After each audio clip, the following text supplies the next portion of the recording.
একটা উদ্যোগ সরকারের পক্ষ থেকে যে উদ্যোগ ছিল সেটা কিভাবে সরকার আরো জোরালো করছে।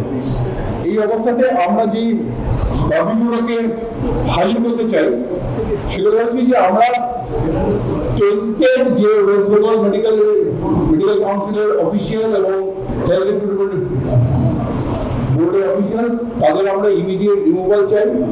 আমরা অভয়ার ধর্ষণ এবং হত্যার কোর্ট মনিটরড ইনভেস্টিগেশন চাই এবং তারা যেন সিনিয়র যে অফিসার সিনিয়র যে পুলিশ অফিসার বা সিনিয়র যে অ্যাডমিনিস্ট্রেটর তাদেরকেও যেন ভয় ছাড়া তাদের ইন্টারভিউ করেন। যেসব অফিসারদের দুর্নীতিতে যুক্ত থাকার অভিযোগ পাওয়া গেছে তাদের জন্য সাসপেনশন হয় এবং বিচার হয়। এর সঙ্গে সঙ্গে প্রতিবাদী চিকিৎসক এবং অচিকিৎসক সাধারণ মানুষ তাদের উপর যে পুলিশি হেনস্থা নেমে আসছে সেই হেনস্থার জন্য অবসান হয় এবং West Bengal medical council, health recruitment board এবং মেডিকেল কলেজের প্রশাসনে আমরা স্বচ্ছতা চাই। এই পাঁচটি দাবি আমরা এই আজকে যে প্রেস কনফারেন্সের মধ্যে দিয়ে আপনাদের কাছে তুলে ধরলাম। আপনাদের যদি কোনো প্রশ্ন থাকে যে বিষয়গুলো বলা হবে সেগুলো কোনো প্রশ্ন থাকলে আমরা উত্তর দেবো। তখন প্রতিবাদী যারা সেই প্রতিবাদীরা যে কোনো রাজনৈতিক দলের সদস্য হতে পারেন, সমর্থক হতে পারেন বা সাধারণ গণতান্ত্রিক শুভপ্রতিষ্ঠ সম্পন্ন মানুষ হতে পারেন। তারা মিলে আমরা অভয় মঞ্চ তৈরি করেছেন এবং অভয় মঞ্চের একটা রিপ্রেজেন্টেটিভ গ্রুপ আছে সংগঠনগুলোর প্রতিনিধি দিয়ে, সেটা হচ্ছে সর্বোচ্চ সিদ্ধান্ত গ্রহণকারী সংস্থা এবং তিনজন আমরা অভয়ক আছি। সবাই মিলে আমরা সিদ্ধান্ত নিই। আমাদের কোনো রাজনৈতিক দল আমাদেরকে পরিচালনা করে এটা নয়। যিনি মন্তব্য করেছিলেন তিনি একটা হিট অফ দ্য মোমেন্টে তিনি হয়তো মন্তব্য করেছিলেন, কিন্তু তার মনোভাব যে এটা নয় সেটা আমরা প্রমাণ পেয়েছি। বড়বাজার থানার সামনে, হেয়ারফিট থানার সামনে আমরা যখন অবস্থান করেছি তাতে অভয় বাবা মা এসছেন এবং আমাদের সঙ্গে থেকেছেন। কর্মী যারা অসংগঠিত ক্ষেত্রে বিভিন্ন রকম কাজ করেন, ক্রীড়া ক্ষেত্রের মানুষ যারা এমনকি প্রত্যেক দিন মাথার ঘাম পায়ে ফেলে তারা হচ্ছে যে পরিশ্রম করে রোজগার করে তাদের পরিবার পরিজনকে প্রতিপালন করেন, এদের প্রত্যেকের রুজি তারা বিপর্যস্ত করে দেওয়ার চেষ্টা করেছে। এবং তার সর্বশেষ একটা যেটা আমরা দেখতে পাচ্ছি যে কয়েক সপ্তাহ ধরে এটা অনেক কোণাট্য রঙে সারা বাংলার পুলিশ প্রশাসন মেতে গেছে।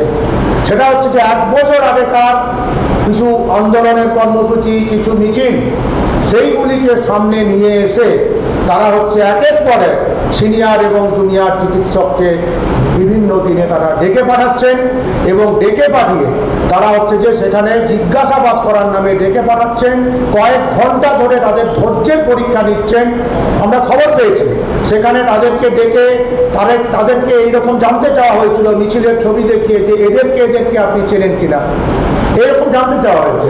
এমনকি তাদেরকে এই কথাটা তাদেরকে দিয়ে বলানো হয়েছে যে আপনি কি মনে করেন যে এই মিছিলে হেঁটে আপনি ভুল করেছিলেন?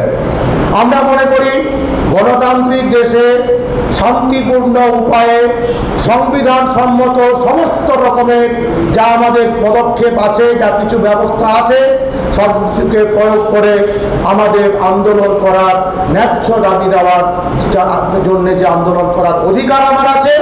এবং আমার মেয়ের হত্যাকাণ্ড যখন হয়, আমার মেয়েরা যখন অত্যাচারিত হয়, তখন এই বিচার চেয়ে রাস্তায় নামা এটা শুধু আমার অধিকারের প্রশ্ন নয়, এটা আমার নিজের কাছে নিজের দায়িত্বের প্রশ্ন, দায়ের প্রশ্ন, আমার ভবিষ্যৎ প্রজন্মের কাছে উত্তর দেওয়ার প্রশ্ন। তাই আমরা রাস্তায় নেমেছিলাম, আমরা তাই এখনো রাস্তায় আছি। কিন্তু প্রশাসনে যারা আছেন তারা হচ্ছে যে আমাদেরকে এইভাবে হেনস্থা করতে চাইছেন। আমরা এই কথাটাই বলতে চাই যে তারা যদি ভিডিও দেখিয়ে সমস্ত মিছিলের সমস্ত মানুষকে জিজ্ঞাসাবাদ করতে চান, যেটা আমাদের ডক্টর শিবশঙ্কর ব্যানার্জি বলে গেলেন, আমরা প্রস্তুত। আমরা আমরা প্রত্যেকে সেখানে গিয়ে আমরা এটা বলে আসার জন্যে আমরা মিছিলে হেঁটেছি, আমরা মিটিং করেছি, আমরা কোনো অন্যায় করিনি।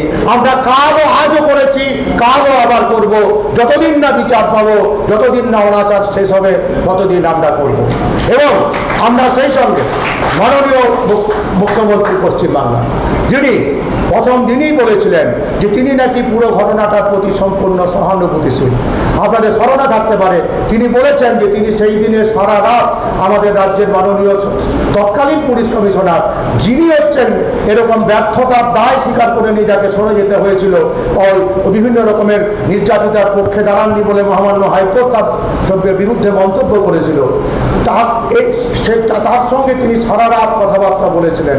তিনি ওই আমাদের নির্যাতিতার পরিবারের সঙ্গে কথা বলেছিলেন। তো তা যদি হয়ে থাকে, আমরা তো আশা করব যে আমরা যেরকম বিচার চেয়ে রাস্তায় আছি, তেমনি আমাদের রাজ্যের মহামান্য মুখ্যমন্ত্রী, আপনার কাছেও আমাদের এখনো আশা যে আপনি আমাদের মেয়েদের, বাংলার মেয়েদের বিচারকে সুনিশ্চিত করার উপযুক্ত পদক্ষেপ গ্রহণ করবেন। কিন্তু এতদিন পর্যন্ত আমাদের রাজ্যের প্রশাসন, আমাদের রাজ্যের পুলিশ, তাদের ভূমিকা নিয়ে শুধু প্রশ্ন উঠেছে তা নয়, একের পর এক সিনিয়র এবং জুনিয়র ডাক্তারদেরকে আপনারা যেরকম হেনস্থা করছেন, এবং আগামী পরশুদিন যেভাবে আজকেও পরিচয় পান্ডাকে বোধহয় ডেকে পাঠানো আছে, এবং পরশুদিন হচ্ছে যে মানস গুপ্তা, সুবর্ণ এবং দেবাশিস হালদার, এদেরকে যে ডেকে পাঠানো হয়েছে, আপনারা ডেকে পাঠাতেই পারেন। কিন্তু এই ডেকে পাঠিয়ে তারা, আপনারা যদি মনে করেন, আমরা রাজ্যের মাননীয় মুখ্যমন্ত্রীর কাছে এই আবেদনটা রাখছি যে আপনার প্রশাসন, আপনার পুলিশ যদি মনে করে যে এই আন্দোলনকারীদের থানায় ডেকে এনে হেনস্থা করে তারা আন্দোলনকারীদের কোথাও একটা তাদেরকে মনে হতোদ্যম করতে পারবেন, তাদের উৎসাহ হারাবে, তাদেরকে ভয় পাওয়াতে চাইবেন, এটা কিন্তু হচ্ছে না। আপনারা আমাদের মিটিং মিছিল ছেড়ে দিন। আজকের এই প্রেস মিটিংয়ে আমাদের এই 100-র বেশি আমাদের সহযোদ্ধার উপস্থিতি এই নিশ্চয়ই এটাকে প্রমাণ করে।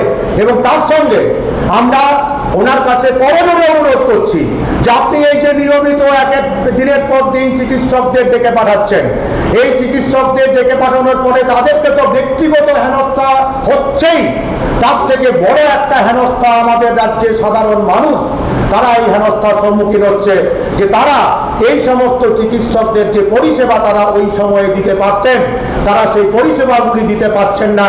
তাদেরকে হচ্ছে যে থানা, আদালত এই সব জায়গায় ঘুরে বেড়াতে হচ্ছে।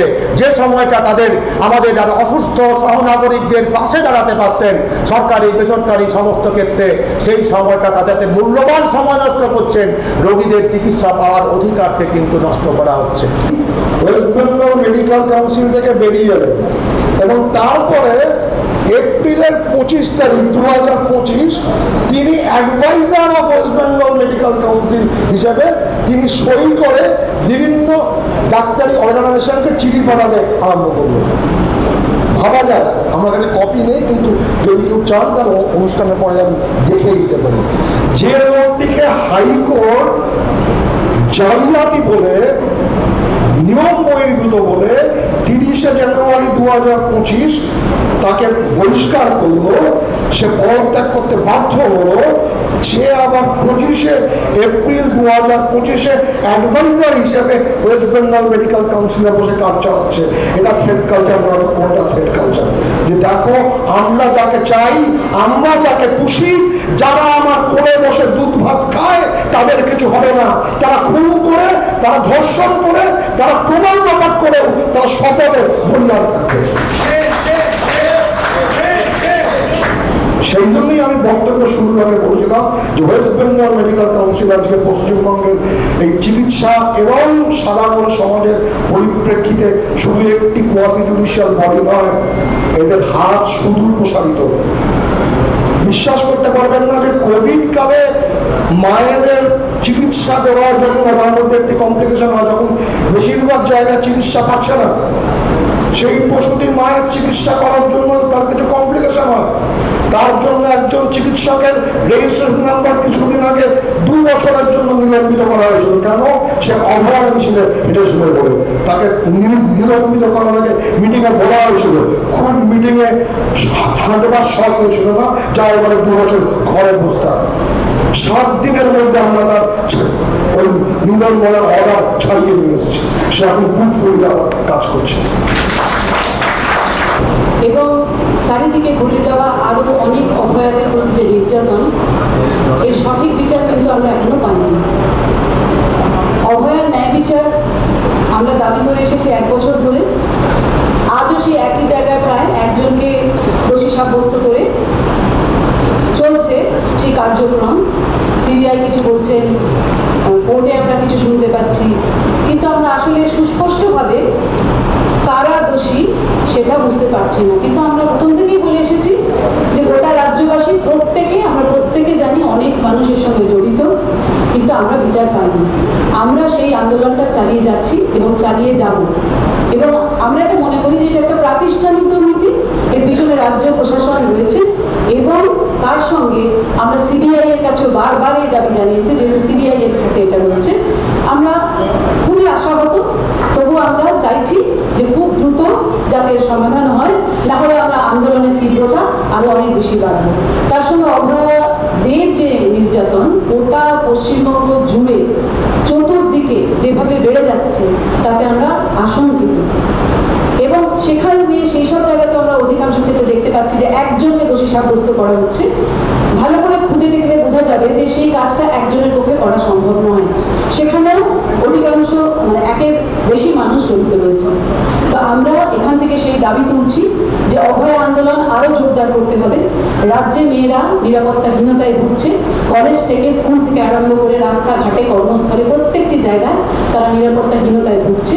প্রতিটি মেয়ের জন্য আমরা চিন্তিত, তাই আমরা এই অভয় আন্দোলনকে আরো অনেক বেশি জোরদার করতে চাই, এবং আমরা জানিয়ে দিতে চাই যারা এর সঙ্গে জড়িত, রাজ্য প্রশাসন হোক, সিবিআই হোক, যারা এই ন্যায় বিচারগুলি দিতে পারছে না, যারা মানুষকে এই প্রমাণ দিতে পারছে না যে এই বিচার অত্যন্ত জরুরি, তাদের বিরুদ্ধে আমাদের এই আন্দোলন লড়াই